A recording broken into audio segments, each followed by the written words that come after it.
中国人连贷款都不敢借了。在这个号称世界第2大经济体的国家，连借钱都成了一种奢侈。不是银行不愿放贷，而是企业不敢借，老百姓不想借，更不知道该拿这笔钱去干什么。央行公布的2025年5月金融数据，冷冰冰地刺穿了北京竭力维稳的经济幻想。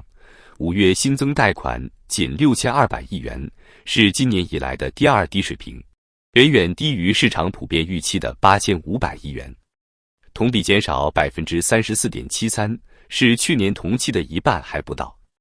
更可怕的是，这比4月份的2800亿元虽略有反弹，但依旧萎靡不振。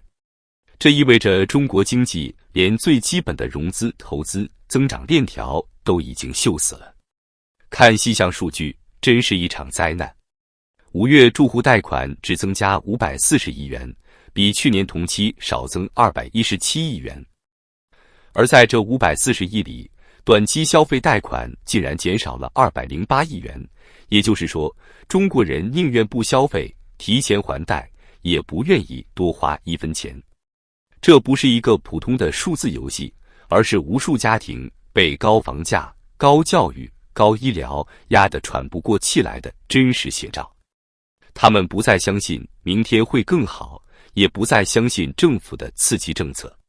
与此同时，中长期贷款增加746亿元，看似略有回暖，但业内专家指出，这仅是个数据假象。因为许多地方政府在5月进行隐性债务置换，通过银行系统走账，看起来是贷款，其实是地方自救的苦肉计。最扎心的还是企业贷款。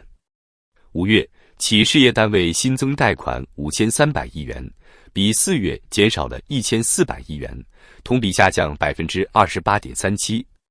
这意味着连企业都对未来失去了信心。光大证券首席债券分析师张旭直言，信贷按年少增，反映出有效需求在削弱。许多企业手中根本不缺钱，而是缺订单、缺市场、缺方向、缺安全感。在外需疲软、内需不振的双重夹击下，企业主们哪还有扩产的勇气？再来看物价数据，令人胆寒。PPI 同比下降 3.3%， 比4月还严重，创下去年2月以来最大降幅。CPI 同比下降 0.1%， 这是连续第4个月负增长。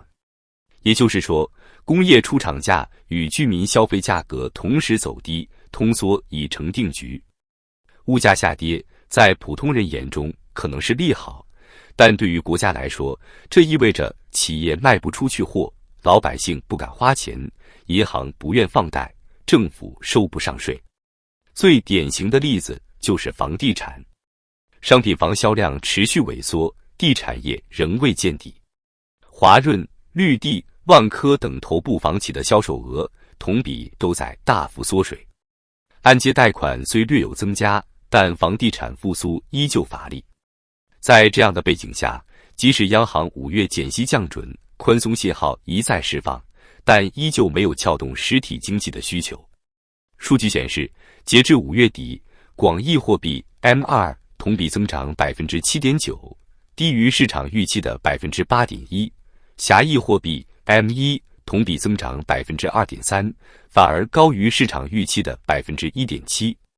简而言之，央行拼命印钞，释放流动性，但钱没进企业口袋，也没进老百姓钱包，而是流入了金融系统的死水潭。这就像一个病人失血过多，医生不断输血，可血袋扎错了地方，怎么也流不到关键器官。最能体现经济活力的指标是社会融资总量。5月社融增量仅为 2.29 万亿元，略低于市场预期的 2.33 万亿元，比4月高出一截，但仔细看结构，问题就来了，政府融资占了大头，企业融资依旧疲弱。政府开支并未撬动实体经济融资需求，政策刺激并未传导到市场端，而是停留在体制内循环。更关键的是，今年1至5月社融增量合计仅为 18.63 万亿元，按年明显偏低。这说明，无论政府如何加杠杆，市场对未来的信心依旧严重不足。6月11日，美国财政部长斯科特·贝森特在国会听证会上一语戳破中国经济的本质：中国是世界史上经济失衡最严重的国家。贝森特指出，中国目前大约占全球制造业的30%，却还在拼命扩大产能。在房地产危机尚未解除、银行坏账堆积如山的背景下，中国依旧选择靠出口拼命续命，而不是解决内部问题。他们不愿增加内需，不愿面对银行体系问题，不愿真正改革。唯一的路就是把产能砸向全世界。他说，更严厉的是，这种模式不可持续，不仅伤害中国，也在拖垮全世界。贝森特的这番话并非外交辞令，而是一个严重警告：中国如果不改变，就会在失衡中彻底坍塌。让我们再看看更多触目惊心的数据。中国人民银行数据显示，截至2025年5月底，全国广义货币 M2 余额为305.3万亿元，同比增长仅 7.9%， 创下近年来最低增速之一，远低于疫情前的普遍增速区间 10% 至 11%。 而这背后是企业不敢借，借不到；居民不愿借，不敢花的真实写照。更雪上加霜的是，中国居民储蓄意愿正处于历史高位。中国央行发布的调查显示，有超过 58.3% 的居民倾向于多存钱，而表示愿意多消费的只剩下不到 23%， 剩下的则是表示用于投资。这一比例说明一个赤裸裸的事实：中国人越来越不相信未来了。在北京、上海、广州、深圳这些曾被认为是机会最多的城市，青年失业率长期处于令人绝望的水平。虽然国家统计局在2023年8月起停止公布青年失业率，但第三方调查和多所高校披露的毕业去向数据显示，2025年中国16至24岁青年真实失业率或高达 20% 以上，个别城市超过 30%。 你能想象吗？